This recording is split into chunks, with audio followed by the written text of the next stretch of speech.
I'm Al McFarlane. Welcome to the Conversation with Al McFarlane. Today is Friday, July 12th, 2024.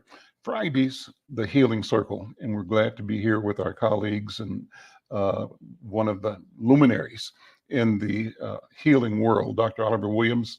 Our leader, Dr. B, is not with us today. She might drop in. She's at a conference. I know that. And if she gets a minute, she'll step out of the conference, step into the show. But we are in good hands just by being together here, as we always are. Let me say first that we are sponsored by and we appreciate the support of Build Wealth and 9,000 Equities. Build Wealth and 9,000 Equities, helping 9,000 Black families own a home. Information at 9000equities.com.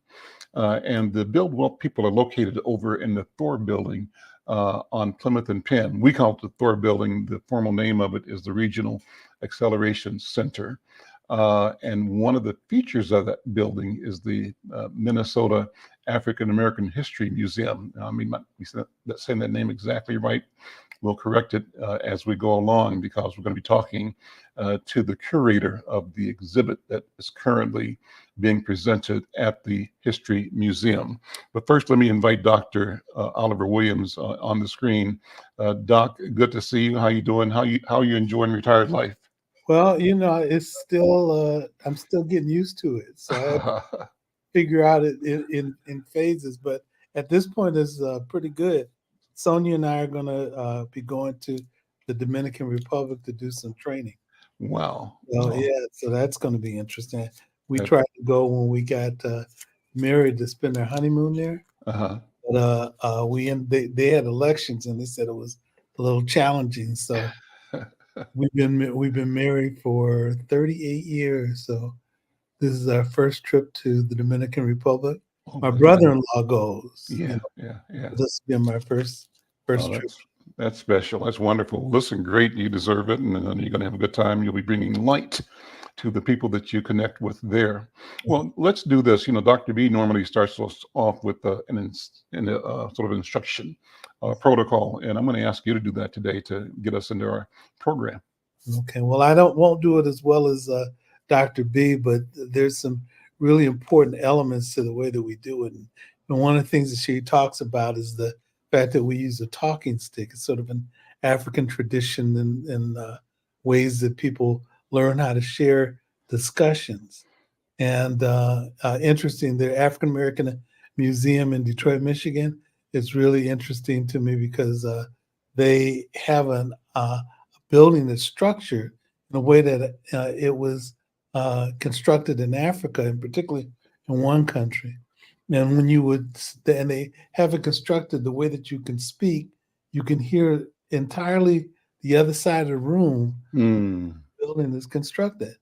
But what I like about what Dr. B discusses is the fact that we have the opportunity to share dialogue and share the conversation, and we do it through the talking stick. Mm-hmm.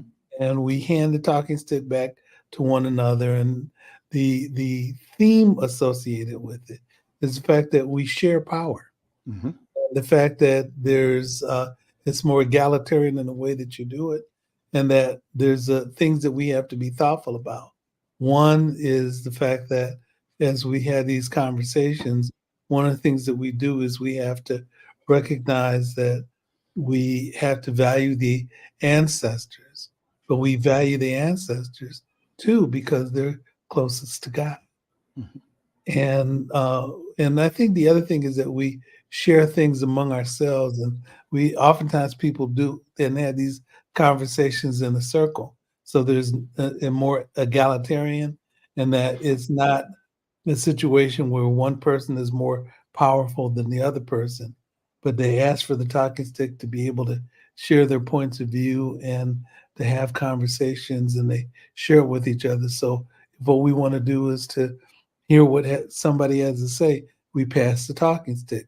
But if we have something to say, we ask for the talking stick. So that's what we'll be doing today as we have this conversation. And with that, Brother Al, I'm going to pass the talking stick to you. Well, thank you, Dr. Oliver Williams.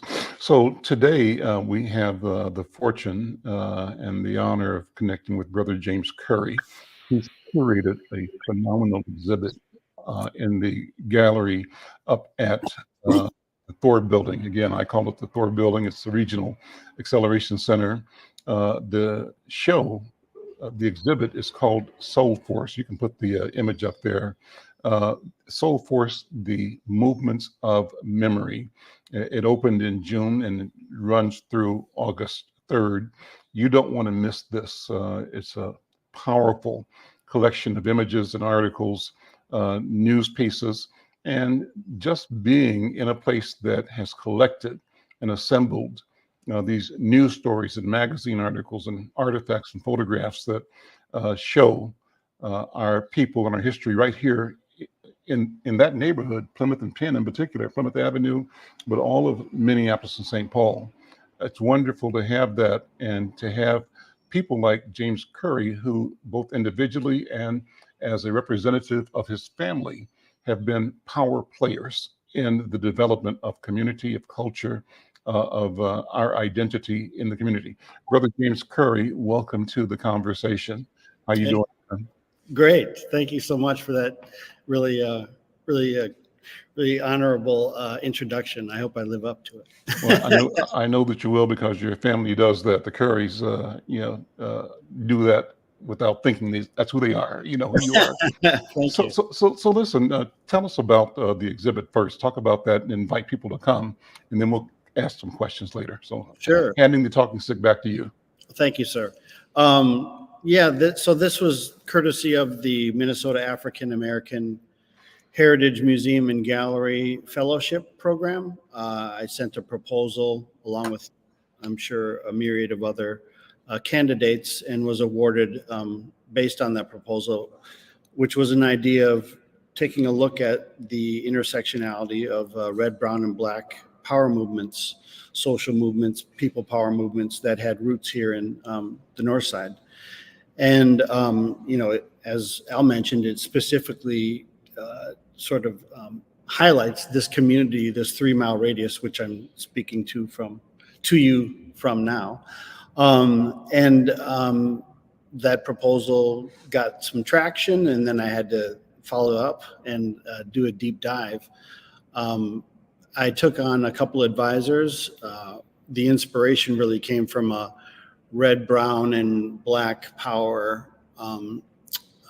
presentation, or Zoom presentation, that was done at the Eastside Freedom Library by Dr. Jimmy Patino. And I had seen it maybe in 2020 and was inspired by it, and didn't really realize the connection and the crossover and solidarity that there was. So I kind of cold called Jimmy and got together with Dr. Patino and used him as a consultant, along with Valerie Martinez. I really had no connection directly to the American Indian movement nor the community, I'm sad to say. But she was a daughter of the movement, and I was able to get interviews with Frank Pero and Mike Forsha. And if you don't know who Mike is, he's the brother that pulled down the Columbus statue right after George Floyd. Mary Lagarde, and I went and spoke to her father, Joe Lagarde. So it was really fruitful to finally, I have to also give a shout out to the U of M, the Anderson Library, who housed the American Indian Interpretive Center's photos. So in a way, it was a deep dive academically. I'm an educator, but I didn't want to purport to be a historian per se. But I'm going through the articles. I'm going through the era. I'm absorbing media and content, and just sort of leaning into the visual aspects. I'm a filmmaker, or I make my living as an editor, and I think I gravitated to the visuals and the photos. So that's what is really represented here, is kind of a mosaic or kind of a collage of that kind of snapshot of the community. Sorry. Do you mind? So I'll hand it back to you. Okay, no, that's great. That's great. And Dr. Oliver, Mhm. uh, there we go. There we go. Let's the three of us reflect on the importance of history, of recording, remembering, and elevating, preserving our story. Yeah. Let me give my reflection. Two reflections. Number one Mhm. is that I remember maybe a speech by Honorable Louis Farrakhan. I can't remember the details of the speech or the when and the where, but he talked so dramatically, as he always does as a teacher. And he talked about people being uh, moved because they are not rooted like dust. And he said, and his doing that of just the art of blowing the dust away made us realize how both impermanent we are, but how sometimes without institutions around which we create structure, Right. and longevity, we therefore, in the eyes of history, seem inconsequential. It's Mhm. as if we didn't exist. That's one story. Second story for me is that when I was visiting a cousin in London, we took a open bus tour downtown, Mhm. and I just can't get over the fact that on every other corner there was a statue. Lord this, Duke that, the Earl of this, Count that, the King, the Queen, the Prince. And so I said, no wonder these white people think that they own the world, because they remind themselves of their near divinity every day, all day. Right. So, and they refuse, however, to recognize us. Uh, and so those are my impressions. Dr. Williams, what do you think? I agree with you 100%. I think about what the current conservative um, group, uh, for lack of a better word, is doing with regard to cutting out our history, Mm-hmm. and then thinking that they have justifications in doing that, and it made me think about. I wonder what it must have been like for uh, people of color who had been here for a long time. Mm-hmm. And what they did was they cut out the history and pretended like it didn't exist. And they did it historically for one reason, but currently they're doing it because they felt bad, Mm-hmm. and it felt like it helped them to uh, Mhm. feel diminished in some way, rather than there being the truth of what existed, who existed, and how it frames the way that we understand things. I think about, I told you Sonia and I have been married for 38 years this year, Mm-hmm. and we've been together for more than 40. And I remember, on our journey together, a lot of visits to the Caribbean and to Puerto Rico, and like I mentioned, we're going to go to the Dominican Republic, and I went to Brazil with the U a few years ago, and then going to Africa and seeing ourselves in all the places that we've been, and that I mean, so we were talking about bomba. Bomba is a music and it's a dance. Mm-hmm. It's historic to a lot of people may not know it, but it's historic to Puerto Rico, but it's based on African traditions. When you hear drums and when you hear the music, when you hear um, uh, different types of ways of people expressing themselves artistically, Black people are there, and a lot of times we don't get the impression that they are, but they're there, and they've historically been there. And so that's why, when I go to Puerto Rico, there are ways that I can see myself there, even though I grew up in Detroit. And but I see myself in Puerto Rico and the Dominican Republic and in Brazil and different parts of Africa. I saw this thing on Facebook And there's a brother asking people in England, uh, uh, what's the poorest country that you can think of in the world? And the comment that people made, I thought was interesting, is that they said collectively said Africa. Africa's a continent. It's not a country. Mhm. And but they said, Africa, and there are two African men that were listening to what was going on, and they shook their head no. But then what they did was they showed the vision. It's kind of like what they did when I was a kid with regard to Tarzan. You see one type of person that was blatantly everybody who was in Africa, rather than showing what Africa looks like and going to different countries and seeing how fabulous it is, and and how beautiful it is.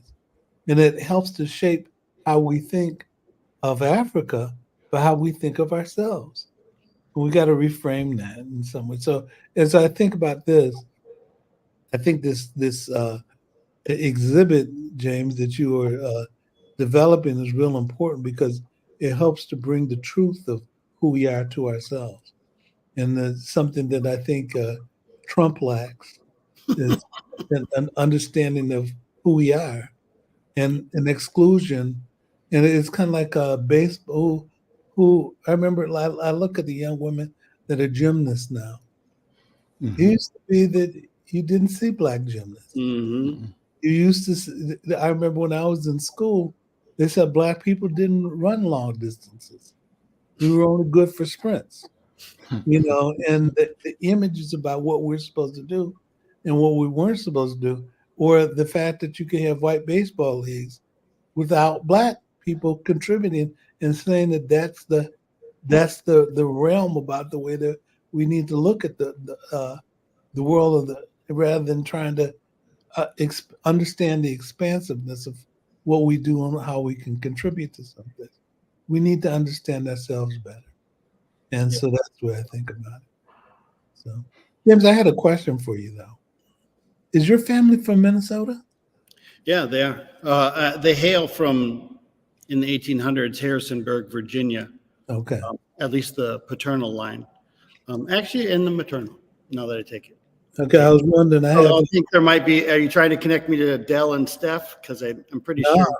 I'm Oh, trying to connect you to the Currys in my family. oh, okay. My grandfather was a Curry in McCormick, South Carolina. Ah, And my dad grew up in Anderson, South Carolina. okay. So I'm trying to figure out whether we have some connection with each other. That's what Ancestry's for, in that cotton swipe. That's right. African ancestry in particular. Right. Yeah, but I did ancestry.com and found out that I'm 40% Nigerian. Oh, wow. Yeah, yeah. And then other parts of Africa and then Yeah. a little bit out of Europe. So, Yep.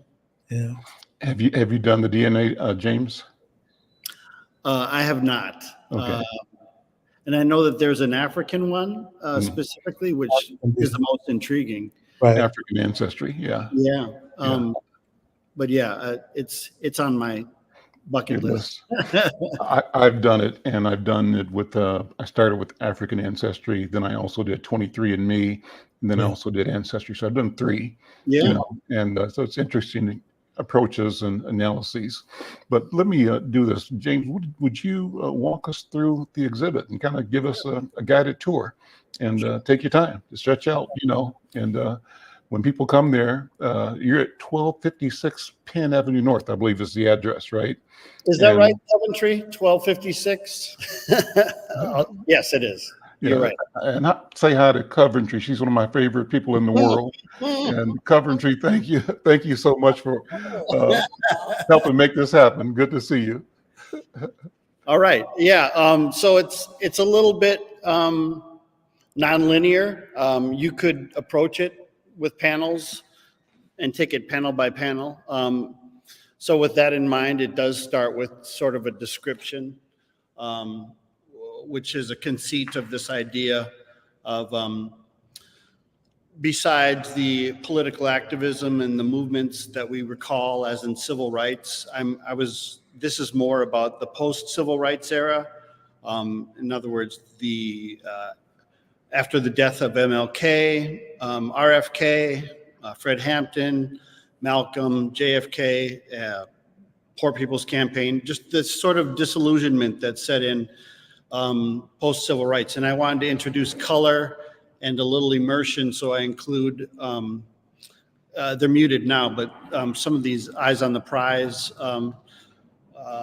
bits, also some from that era, as well as some KSTP footage of the actual Plymouth Rebellion in 66 and 67 in interviews on the street. So it's kind of immersive that way. Right? It's a bit scattershot, but I didn't mind the idea of not only text and photos, but to have audio and visuals, as well as the panels.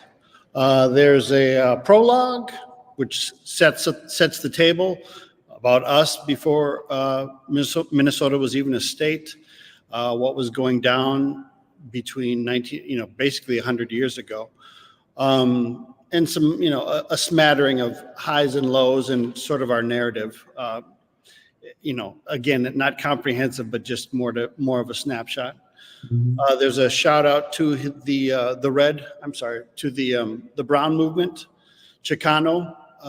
In the 60s, Chicanos were living with the indigenous and African Americans here in the North Side, and made inroads just as much as the Black and indigenous, but in a different kind of narrative that wasn't always supplemented with a lot of stories in the media, photos, or even challenges, mostly because, granted, there were challenges, but they were interested in the same things we were, autonomy, independence, self-determination, and all the benefits of citizenship. So we moved from that to collaboration, which is part of the intersectionality. I did use some circles to help indicate indigo for the Black Power movement, red and orange for American Indian, and as well as the Chicano movement. And then let's see, where do we go? You could zoom in on. Okay.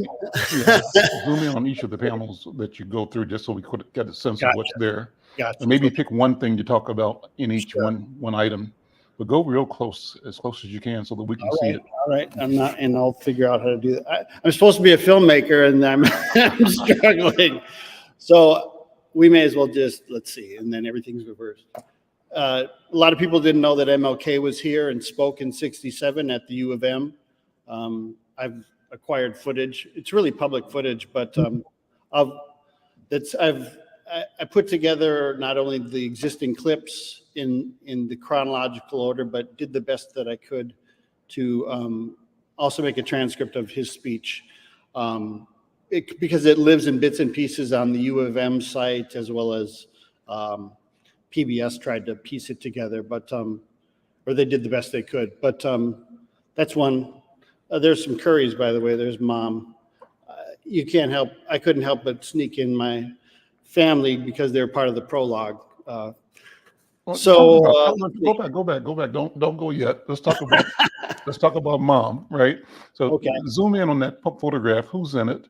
All And let's talk about the Sure. occasion and the family and where that is in the flow of legacy and lineage.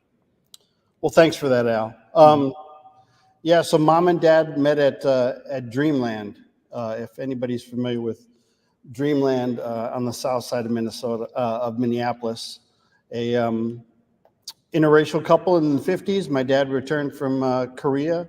She was born in Wayzata. She may look even mixed here because of the filtering, but an Irish German extraction.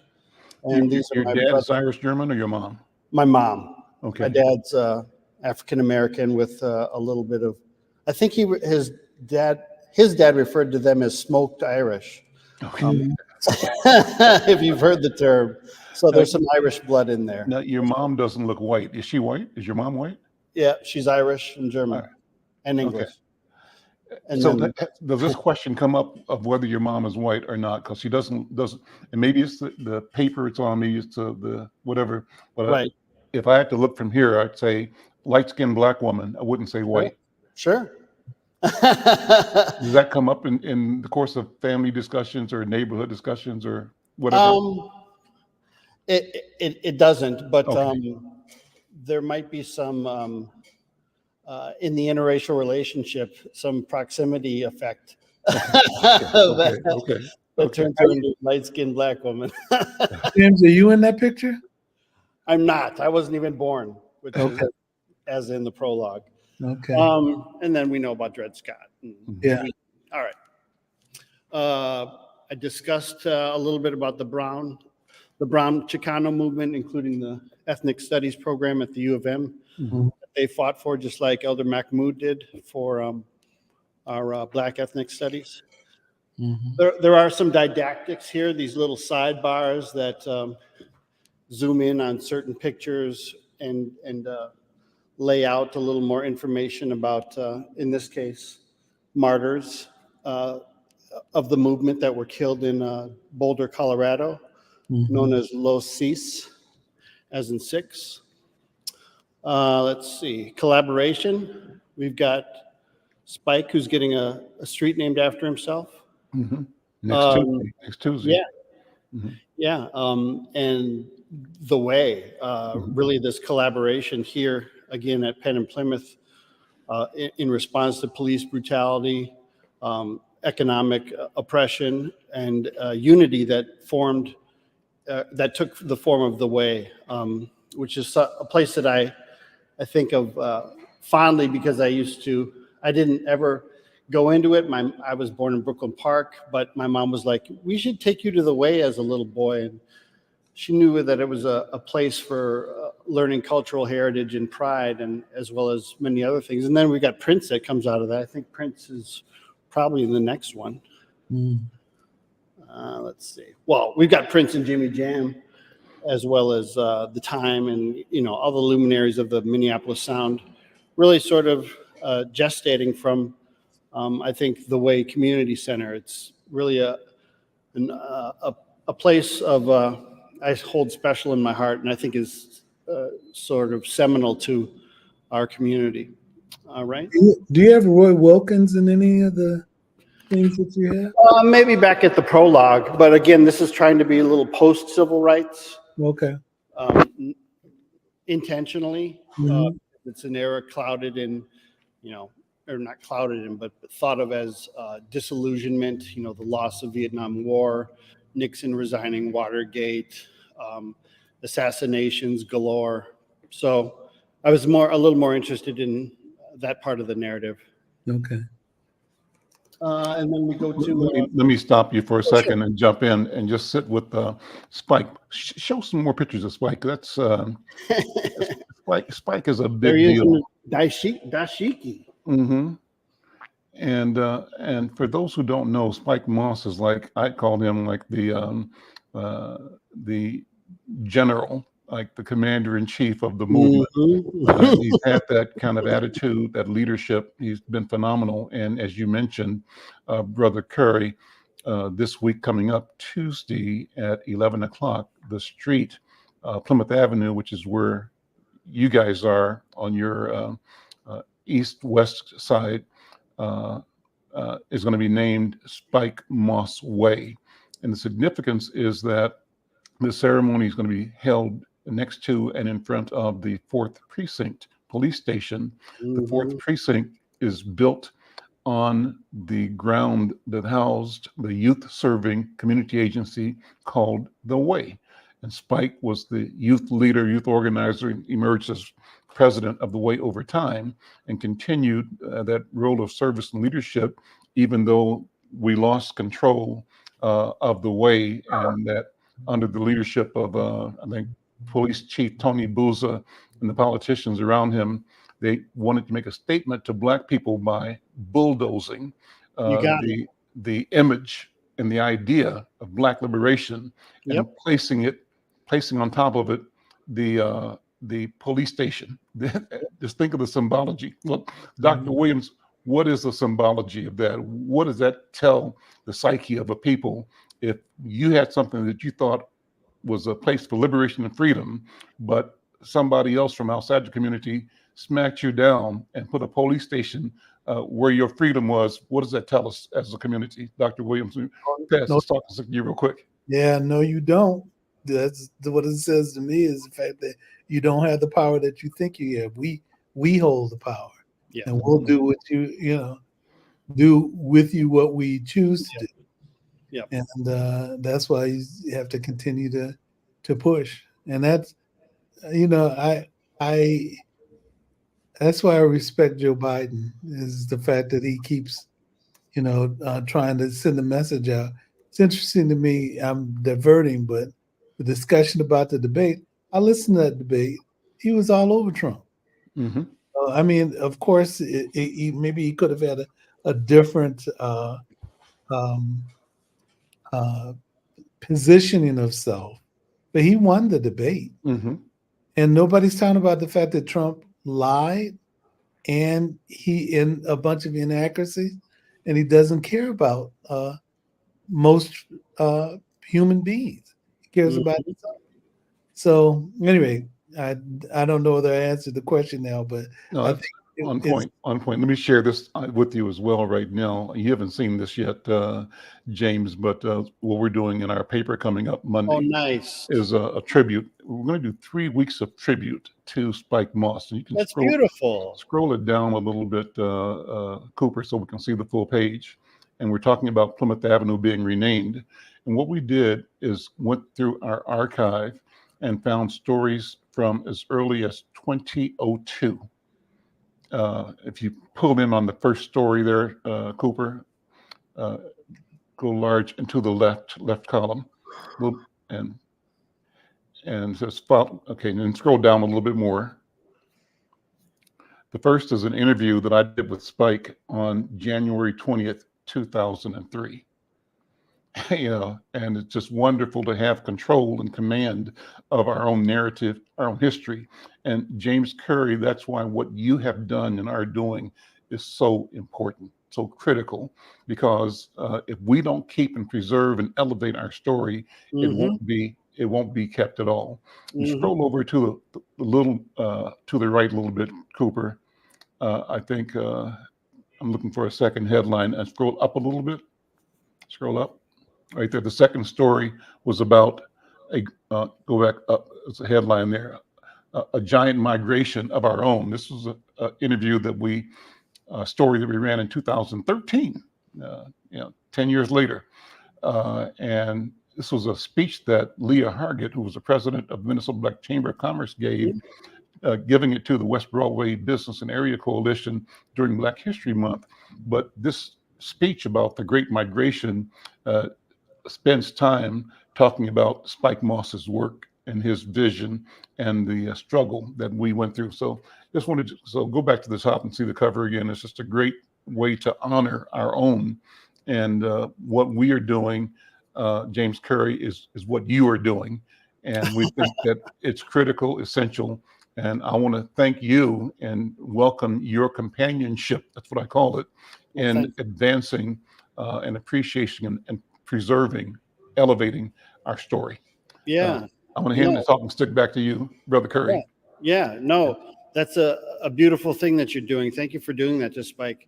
Besides getting a street named after him, I think this is a brother that maybe some people even think is extroverted and exaggerating his stories, but the facts are there. I mean, he was on the ground at that place, maybe even forming these connections and coalitions before it was a thing, and through all, didn't just end it in the 70s like a lot of activists continued the fight. And you're so right about the historical erasure that the city engaged in, which dovetails nicely to this duplicity panel of I tried to highlight points in the narrative that are about betrayal and sort of treacherous attempts or just maligning in media of folks that you think are allies, turning on you, playing both ends against the middle, so to speak.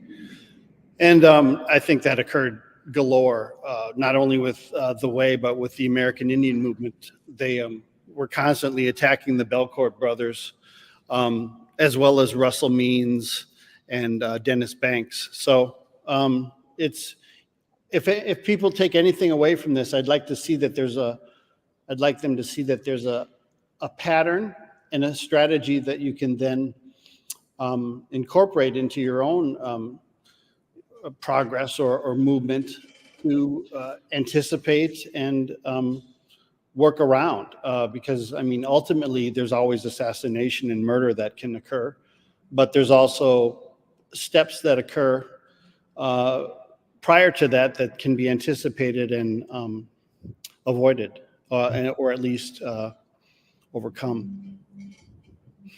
So yeah, and then I tried to end on a positive note about the legacy of it all. And there we got Brother Mahmoud, as well as, you know, the Belcourt survived that their ordeal in the press, as well as occupation and incarceration. So, and then, like I said, it's just there's a lot of beautiful unity here. For some reason, the uniqueness of place of Minneapolis allowed for these highly segregated or hyper segregated communities of Black, brown, and red not to fight with each other, which was probably the goal, or the goal of somebody. But really, there was a formation of unity and solidarity and coalition, again, before it was a thing. I know with George Floyd and the global response showed us a multiracial sort of tapestry that came out for equality and for again about his and anger about his murder. But we had it 50 years prior in 66 and 67, and it continues on. I mean, it's still here, and it's just an underserved and underappreciated part of our history that I felt, again, that needed to be shared. Can you bring your camera into the part of the New Way? So that's the building that I was talking about, where Spike Moss and the New Way, Mahmoud taught there. Bill Wilson, who became the first, I think, city council member, or one of the first Black city council members in St. Paul, taught there. Bill Wilson was also head of the St. Paul Urban League. I think Bobby Hickman and who else? Syl Davis and Gwen Jones Davis were principals in organizing the New Way. And the New Way was perceived as not only by us as a place for young people to get together, to play games, to do classroom, to do study of African history, Black history, and to develop, inside the urgency of the moment, under the tutelage of great teachers like Mahmoud Al-Qadi and others.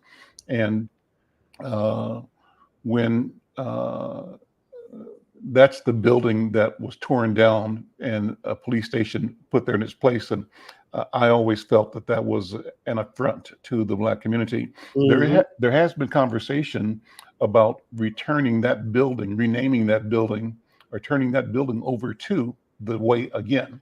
Mm-hmm. And putting the precinct somewhere like on West Broadway or further up in North Minneapolis. And I think there still is a need for a place for young people in North Minneapolis. And it would be justice, poetic justice, if somehow that building could be reimagined and reframed as a resource and deprisonized. I don't know, that's my own new word, I guess. Cleansed of the prison connection. There's no jailing going on there. It's an office, right? It's a headquarters, but you think police should think jail. But if you can figure out how to create something that's different from that and make it a community welcoming place, I think it'd be great. But go ahead, I'll stick back to you, Brother Curry. Oh, no, I agree. I had the fortune of running into Andrea Jenkins and saying, I think it would be poetic justice if the 3rd Street station in South Minneapolis became the way in a way to bookend history. Granted, I'd love the North Side to have that experience as well, but I also just like the symmetry of being able to take back the third precinct. And why not do both? Why not do both?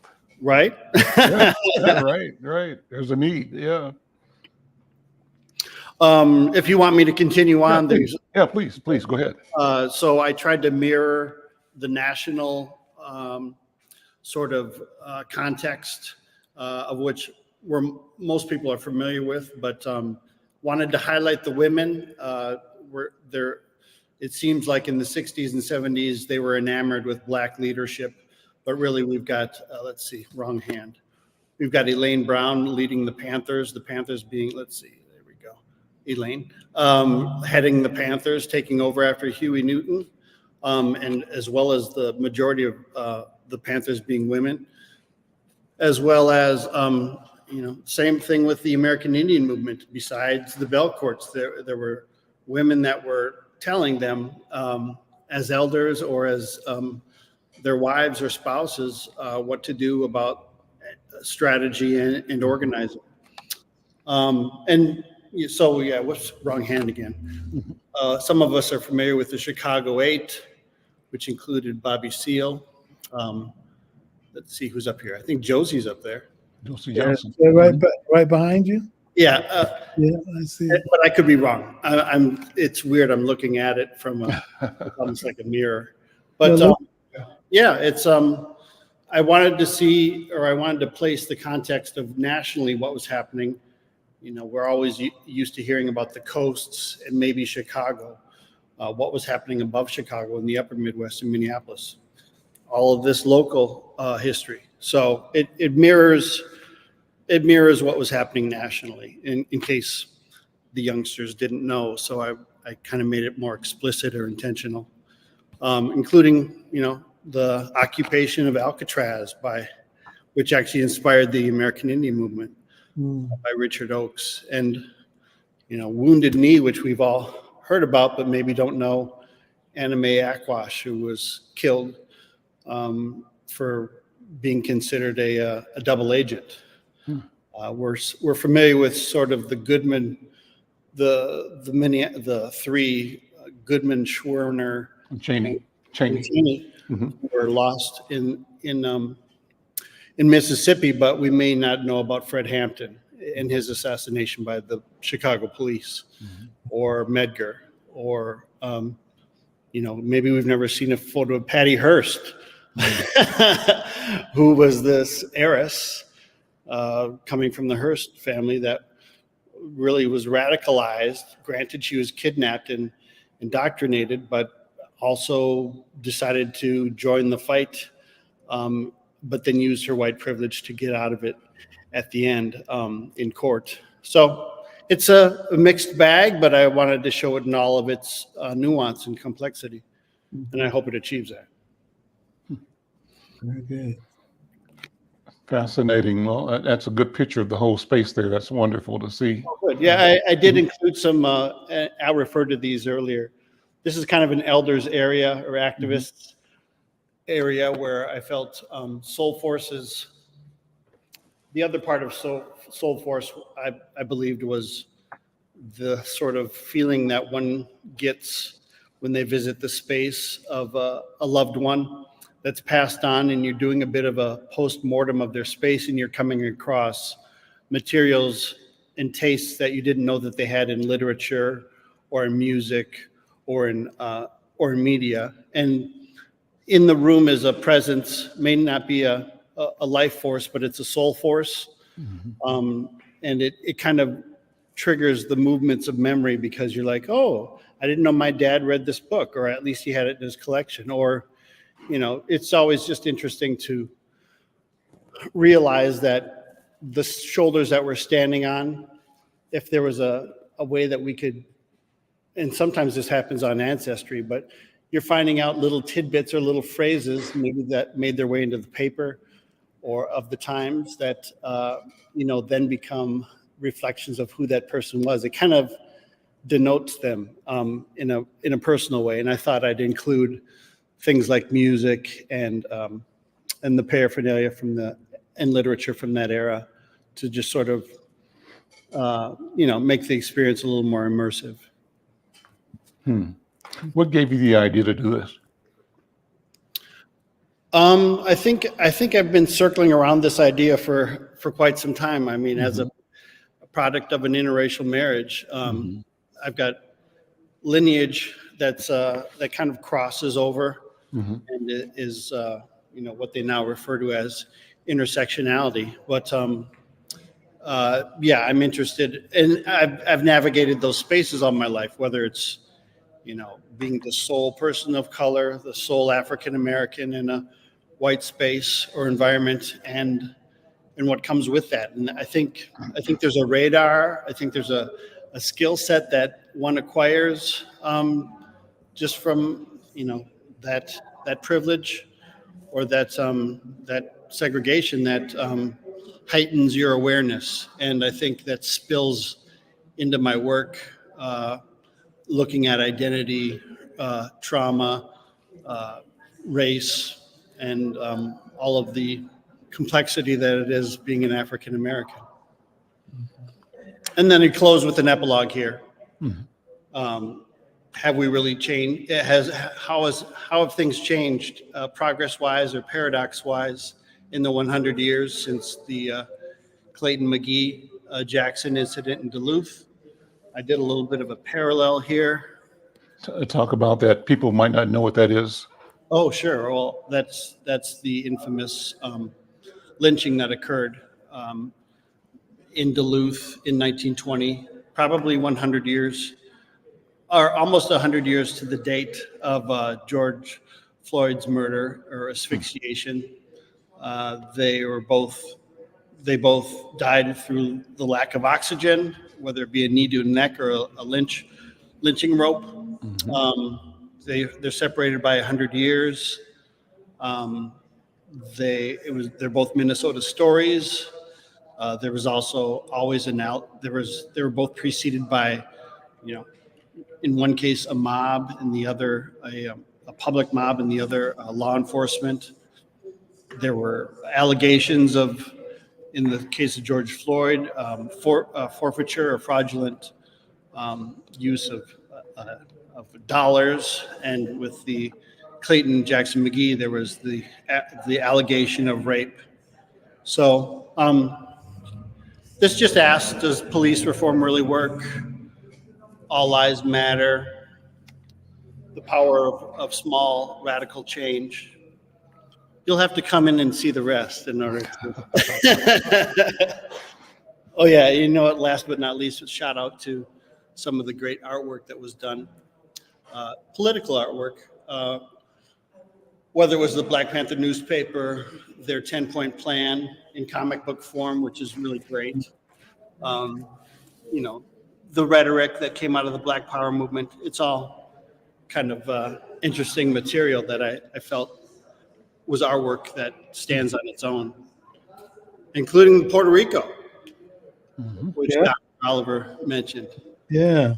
We forget it. Should it have statehood? Of course it should have statehood. These are like no-brainers. I don't know why we don't think of Puerto Rico as a state of the U.S. instead of just being a territory. Yeah. Yeah. Yeah. So they have debates about that themselves in the PR. So come on down. Well, it's 1256 Penn Avenue. What are the hours? And when can people, do you do groups or individuals, or how does it work? Sure. It's Tuesday through Saturday, 1 to 5. On Saturdays, it's 10 to 2. So Tuesday through Friday, 1 to 5, Saturday, 10 to 2. How can people support both the exhibit and the museum? Can they write a check or put the museum in their will? What can be done to support this critical work of memory, of preserving memory? Sure. specific to the museum, I'm sure they wouldn't turn down a check or donations. There's always a donation jar. As far as keeping the exhibit alive,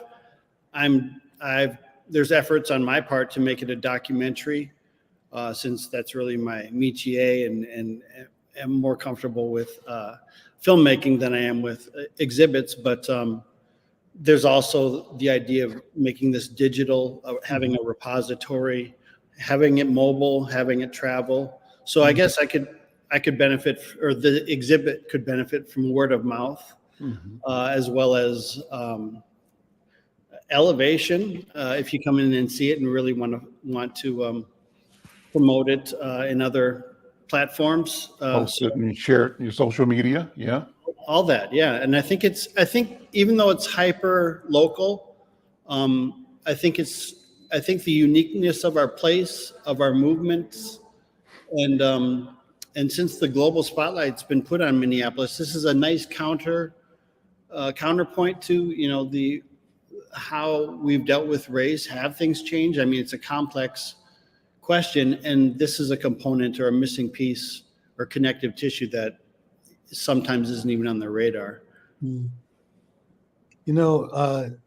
James, when I was in South Africa, I met Ella Gandhi, is Mahatma Gandhi's granddaughter. Then you know about SoulForce. That's got Gandhi in history, yeah. Well, there was an Ojibwe leader that went to South Africa to help bless the location for the Gandhi Center. Beautiful. From Minnesota. Beautiful. And there was a challenge going on between some of the different cultures, some of the South African tribes and South Asian folk. And they brought the Ojibwe leader in to help negotiate some of that, and then to provide a blessing associated with it. So there's a location that marks what they did when coming in to try to support that. Yeah, and if I can take back the talking stick, those are our brothers and sisters. I mean, shared oppression, shared oppressors, their land, our labor. It's a natural coalition. And I did have a smudge ceremony by my advisor, Valerie Martinez. So if any indigenous come in, they can use this sage that's here to smudge and bless the space in order to do ceremony. How does it work? How does that work? I wish I was an authority on smudging, and I certainly wouldn't. Right. But it is. I mean, it is. It's about ancestry. The smoke travels up to the ancestors. The sage is holy. The red has significance. And then you're just inviting. It's really an invitation or convocation. But I don't want to reduce it at all. Right. So I'll just stop there. Of course. That's respectful. I understand that. We got a few minutes left. I want to, as I started, talk about the Curry family, the Curry brand, and give me the Curry genealogy as you know it. Yeah. Are you serious? Yeah. Yes, I'm serious. Yeah. I guess so. We hail from Harrisonburg, Virginia. There is a pocket of free slaves, there was a pocket of in Zenda near the Shenandoah Valley, evidently, that historians are fascinated because there was ownership of land. There was a great great grandfather of mine that owned a church called Dungeons Chapel. His daughter was raped by the slave owner. The slave owner then, or we're not even sure if he was the slave owner, but he gave the offspring her name. She's my great grandma. James Dabney and my great grandma Ella Phoebe made their way to Hastings. There was an aunt that wasn't the sister of the raped daughter. Lived here with the Wallaces, with John Wallace. So Hastings there was a joining of the colored regiment. This is Civil War and pre-Reconstruction, so there's this obviously a pre-Great Migration move to the north, whether it be Underground Railroad conductors along the Mississippi, or just the idea of becoming contraband of a unit or a regiment, a colored regiment from the north, and then finding your way to the north through that military service. So that's kind of what occurred. And then after the Exodus and a church burning in Hastings, which the Wallaces and Currys founded, an AME church, and you can read about that if you want on Minipedia. They found their way to South Minneapolis, 38, 36, 50 Avenue, so that the Nakarima and Dreamland and sort of the heart, the cultural corridor of Black South Minneapolis. No, I didn't know Dreamland. I knew the Nakarima. I used to go there. Oh, okay. But Dreamland I hadn't heard of. Tell me about that. Tell me more about it. Well, you've heard of Brother Cassius, Brutus Cassius, correct? Certainly, yeah. I believe he was the proprietor.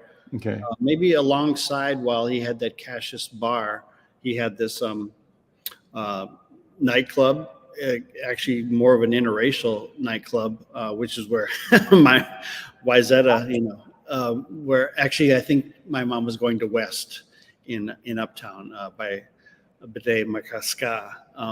But anyways, there was a lot of interracial action and multiracial interaction at that nightclub. I'm sure the police weren't cool. So Dreamland was in South Minneapolis? Yeah, on the corner of 4th and 36th. 4th and 36th. It's the mosque it was a mosque briefly. I think its frame is still there.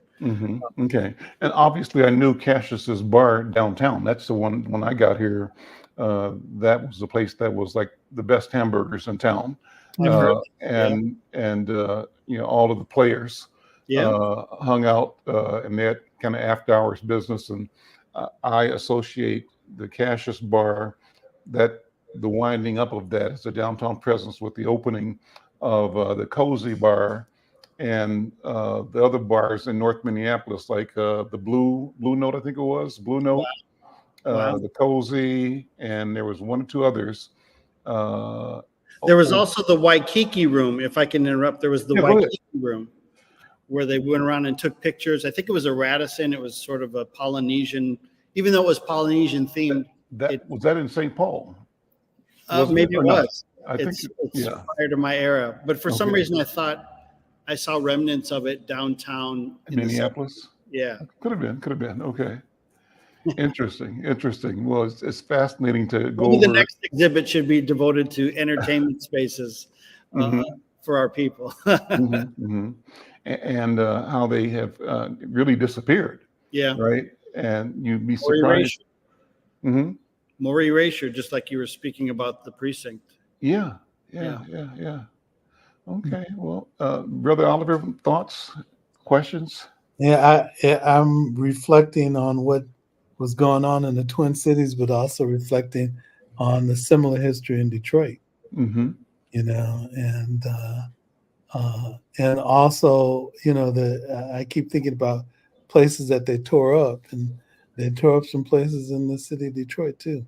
To build a freeway to go through Black communities, and to sort of tear up places that were important to people in Black and places where people used to hang out.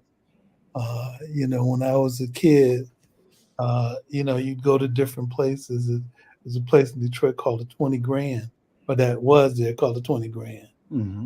That's what people would go for.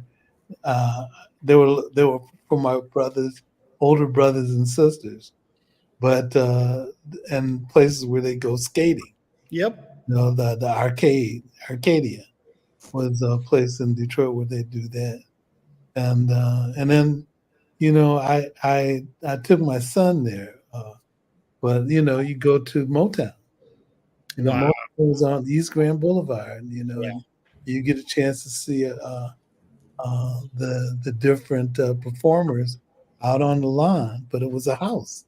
And then they bought two houses. Yeah. Well, let me close. We're at the end of the hour with this. Let me invite people to come and enjoy, to learn and visit the museum, Minnesota African American History Museum. Is that the proper name? Heritage Museum. and Okay, Gallery. Minnesota African American Heritage Museum and Gallery. Thank you. And thank you Yeah. for putting that up. And here's a special invitation now. What's happening on Plymouth Avenue, right in the parking lot just east of your building? That's the UROC building, and that's between your building and the 4th Precinct. That's where the staging will be for the celebration of the renaming of Plymouth Avenue to Spike Moss Way. That's going to be Tuesday. The actual ceremony starts at 11 o'clock, and but people should come early because there'll be limited seating. It's going to be hot, summertime, you know, but show up. But you should plan to come and take either, I'm not sure what time the museum opens up, but One. at 1 o'clock. Well, after you do the ceremony, go up and visit the museum. That's what you need to do. Get up there, see it, sign up, let them know that you were there, and support the museum. Leave some money in the donation or make a commitment to support them going forward. James, thank you so much for this wonderful time with you in that exhibit. Thank you for the work you're doing. And Thank you. Dr. Williams, as always, thank you for leadership and guidance and the voice that you bring to this program. Thank you. My pleasure. I'm Al McFarlane. We'll see you next time. Thanks, everyone. Take care. Bye-bye. Bye.